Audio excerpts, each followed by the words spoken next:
Conte um pouco do seu vínculo com a agricultura e como ela se transformou com o decorrer do tempo na sua vida. O meu primeiro contato com a agricultura foi na infância. E nesse decorrer,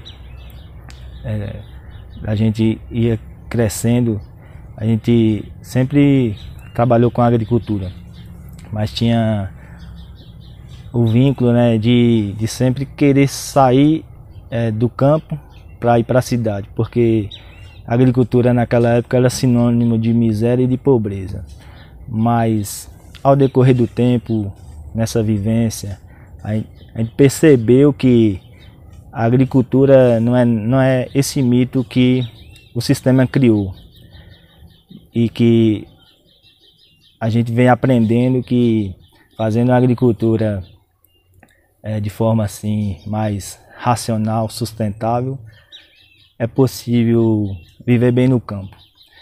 E eu posso falar isso porque eu estou vivendo esse outro lado que não é contado, que a agricultura é transformadora e revela muita coisa assim que só quem atua é capaz de sentir, porque é algo que vem de dentro para fora, e também é o alimento que sustenta a vida das pessoas, né?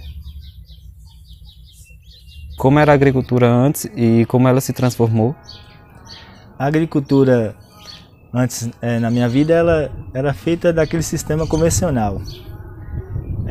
Na verdade, no local que eu atuo hoje em dia, ainda é do sistema convencional, onde se planta uma só cultura e daí as pessoas vão trabalhando e com aquelas mesmas técnicas. Só que na minha vida, assim, quando eu comecei a fazer agricultura de fato, eu comecei com plantio convencional de pimentão, hortaliça. E daí era utilizando a técnica que é disponível da Exalc, Embrapa, essa técnica que a gente tem aí, que já vem as cartilhas prontas, os modelos prontos. E ao passar o tempo, ao pesquisar sobre essa forma de fazer agricultura, de plantar hortaliça e toda a agricultura que expande o Brasil e o mundo, eu percebo que é uma agricultura que é muito tóxica, e a gente quer buscar alimentos saudáveis sem uso de agrotóxicos e nem de adubação química. E ao passar o tempo, esse incômodo em estar utilizando de veneno, que degrada não só o meio ambiente, mas afeta a saúde pública, esse sistema de agricultura convencional também deixou brechas para mim buscar a agricultura orgânica. E depois da agricultura orgânica eu me deparo também, estudando agricultura orgânica, eu me deparo com sistemas agroflorestais, que é hoje o meu foco atual, e muita gente está fazendo já sistemas agroflorestais, que é o SAFs. Fala um pouquinho sobre a dificuldade e, na verdade, os pontos positivos e os pontos negativos do sistema agroflorestal. De início, assim, eu vou citar os pontos negativos. Os pontos negativos, na minha visão, primeiro, a falta de conhecimento, a falta assim de ter escolas e de ter sistemas já implantados para servir de modelo. Tem também a questão de encontrar espécies, encontrar sementes, e também entender os processos de cada espécie, por falta de conhecimento mesmo, conhecimento técnico, e falta de conhecimento, falta de mão de obra humana, falta de recursos humanos. E os pontos positivos, na minha visão, eles são imensos. Primeiro, que na agricultura agroflorestal, se for baseado na natureza, assim como a natureza faz, não vai utilizar limpeza de solo, não vai utilizar queimadas, vai utilizar menos maquinário. A mão de obra ela se torna assim algo assim gratificante, porque você não tem aquele trabalheira de estar preparando terra, limpando o ambiente, carregando matéria e jogando em outros ambientes, queimando, juntando. Não. Tudo que se produz no local de vegetação que esteja lá, ela já é recurso para começar o sistema. Esse recurso no futuro se transformará em minerais, em nutrientes para solo, e esses recursos também da matéria orgânica das plantas que ele tem, as vegetações, serve para cobertura de solo. Essa cobertura de solo ela vai impactar positivamente bastante no sistema, porque evitará erosões, evitará superaquecimento do solo que vem a prejudicar as raízes, e a matéria orgânica, a palhada, ela vai sustentar mais umidade, porque o solo estará protegido, não vai ter essa evaporação como acontece o aquecimento da terra e quando está úmida, a tendência é evaporar. E essa água, em vez de evaporar, vai ter uma proteção ali, uma camada ali de matéria orgânica protegendo o solo, e que essa proteção também venha a criar os micro-organismos, os micorrizas e uma série de fatores, porque os insetos eles vão estar ali trabalhando, aerando o solo, eles vão estar ali transformando a matéria orgânica em humus, vai ter os fungos benéficos, então vai ter um controle ali biológico bem interessante que possivelmente evitará o agricultor de estar fazendo o controle de pragas, de adubação, minerando o solo com adubos químicos que geralmente é de petróleo e de sal, né, que vem dos minérios, da extração de minério. Então, vai estar fazendo um benefício bem amplo assim. É bem difícil falar de tantos benefícios que é fazer uma agricultura sustentável em qualquer canto do mundo. E a questão da soberania alimentar e da segurança alimentar? Sobre a segurança alimentar hoje, que traz a garantia do homem do campo e também das famílias que vivem na zona urbana, eu posso contar até um relato aqui que foi um incômodo para mim, ver pessoas da zona rural comprando alimentos que vêm da terra para levar de volta para o campo. E isso me incomodou bastante em estar vendo aquela cena. E se a gente trabalhasse para fazer com que a agricultura familiar produzisse seu alimento e também com a produção conseguir sobreviver, trazer esses produtos para suprir as feiras livres, para estar trazendo uma alimentação mais saudável e com menos imposto, menos tributo, seria bastante importante, não só para a agricultura familiar, não só para aquelas famílias que vão produzir, mas também para as famílias que irão comprar, porque sabemos que os produtos da alimentação, os produtos que vêm da agricultura familiar, ele tem uma origem assim bem mais confiável do que as que vêm do agronegócio. De como foi construído o seu sistema agroflorestal, todo o processo inicial. O processo inicial do meu SAF, no SAF que eu estou fazendo lá no município de Bom Jesus da Lapa, no projeto Formoso, ele é um sistema baseado na agricultura sintrópica do pesquisador e agricultor Ernest Goetz. É um suíço que ele veio para o Brasil,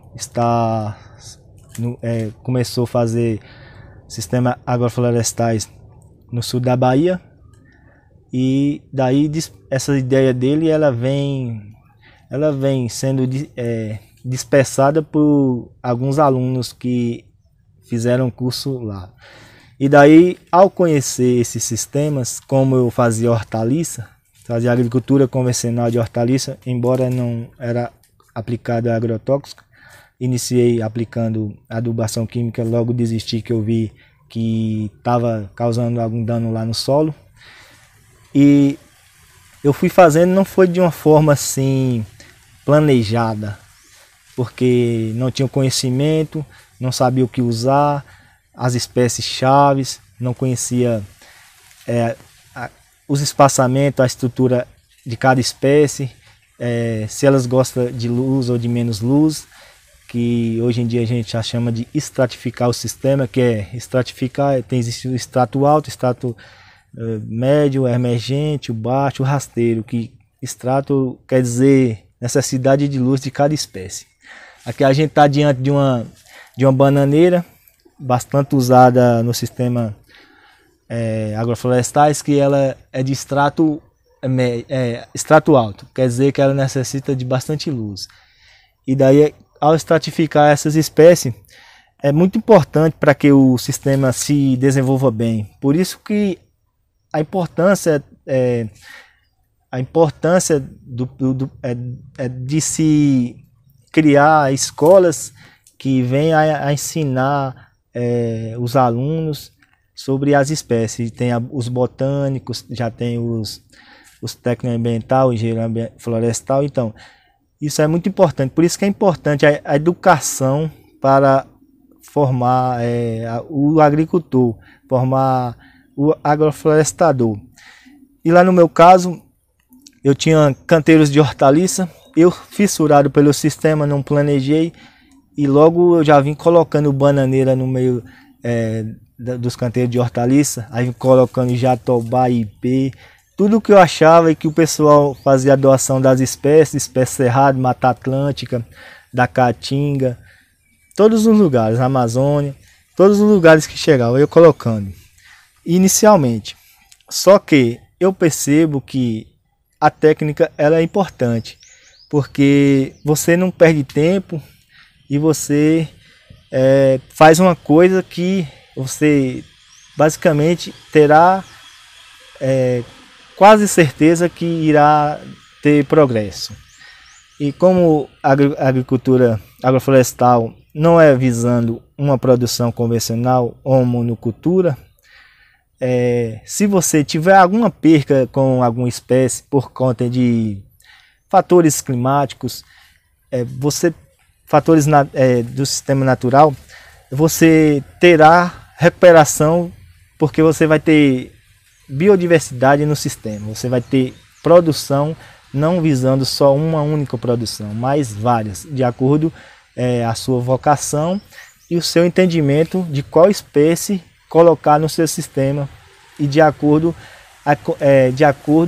o comércio aceita o seu produto. Então você vai, quando faz planejado, é bem mais seguro.